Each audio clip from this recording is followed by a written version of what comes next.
how we doing, folks? It is Monday, May 1st, 2017. Rich Van Tassel with you, giving you the preview of now Toronto and Cleveland.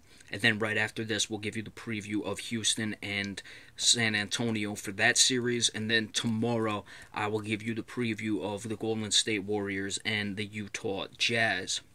In this one, Cleveland obviously has the home court advantage, though both teams did finish with the 51-31 record. Cleveland was the 2 seed on tiebreaker, so they have the home court advantage. Moving forward for this series, for Toronto to win, we got to look at it that way. The same I did in the first round playoff previews when I did teams like the Celtics against the Bulls and the Warriors and the Blazers. Not even so much for that one because that was such a mismatch. But when you have the clear-cut favorite, you got to look at it as what Toronto has to do to be able to come up with this series. And clearly the first place to start is DeMar DeRozan, who's been very good all season, all series. He's flown under the radar for most of his career now because he's been up there in Toronto. This is a guy who gets it done, though. He can score. The only issue with DeMar DeRozan is he doesn't shoot many three-point shots. As we've discussed with the Celtics, and really for any team, the more threes you make, the better off you're going to be. It's a great equalizer, and certainly when you're the underdog and the team that isn't the favorite, and the lesser of the teams, you need every little advantage you can get in that regard. And DeMar DeRozan is not really that much of a three-point shooter. The Toronto Raptors altogether, Kyle Lowry is a guy who can make threes, and he does it pretty well. But for the most part, I'm bringing up their stats right now just to confirm and double-check.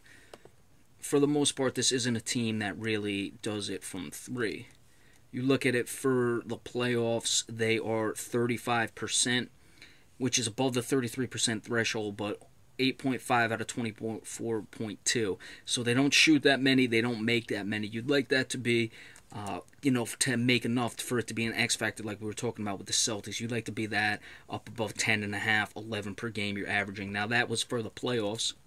For the regular season, let's see what they're at. Making sure it's around the same. 8.8 on 24.3, which is 36%, but still right there. So they're shooting right about their averages. Again, that's a good shooting percentage. You'll take it, but you'd like to make a few more to really have that advantage go your way. And even you'd like your average to be more. You'd like to have those games like the Celtics did where you maybe make 15. Kyle Lowry, he recovered a little bit in the first round. Obviously, it looked like he was going to be ready to go even though he came off that injury. But in the first round series, 14.3 points, but only 5.2 assists. They're going to need more from that. But his defense, 1.8 steals. DeRozan's an underrated defender as well. Kyle Lowry, for his size, can still stay in front of him. So that's going to be something they're going to have to get out of him against Kyrie Irving. I don't know who's going to defend DeMar DeRozan. I would guess LeBron James will take him in crunch time. You might see Kyrie Irving having to switch off on him, J.R. Smith at times. But really, anyone but LeBron James, DeMar DeRozan's offense is going to have the advantage. What Toronto is going to do on LeBron James, maybe Serge Ibaka, maybe P.J. Tucker off the bench. I'd like to see Ibaka on him. I think he's their best matchup. Kyle Lowry at times switching on the perimeter. He has the erasers with Valanciunas and Serge Ibaka behind him. Serge Ibaka averaged 2.3 blocks. Valanciunas did not average that many. I don't know why I can't see it. Or he was at 1.8. Sorry, I was looking at someone else. So he was, only 0.3 of a block. No, that's right. So I don't know why he struggled with the block so much, but Serge Ibaka gets a lot of them. He's the eraser. So you have that advantage where you can pressure LeBron James. Do you want him driving to the hoop or do you want him making shots? Frankly, I'd rather have LeBron drive to the hoop with a shot blocker there making things difficult for him. I know it seems to be contrary to popular belief, but LeBron James will make shots. If you allow him to sit back there, he's going to beat you anyway. So I just assume let him drive. He's going to get to the free throw line.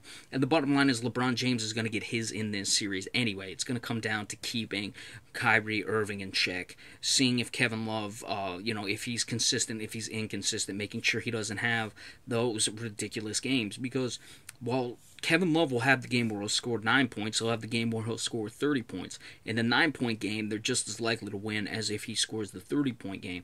So it is what it is. You got to try to minimize those games anyway to give yourself a chance, because he might score 10 points and you'll still lose the game if you're the Toronto Raptors, so they have to do that. I like Ibaka and Valanciunas being able to keep Tristan Thompson off the glass. All those things have to happen. All those things have to go right for Toronto to have any shot. I think they can do it in some games, but obviously I don't think they can do it in all games. Kyrie Irving will still get the points he needs. Kevin Love will have one of those games, and LeBron James will be LeBron James.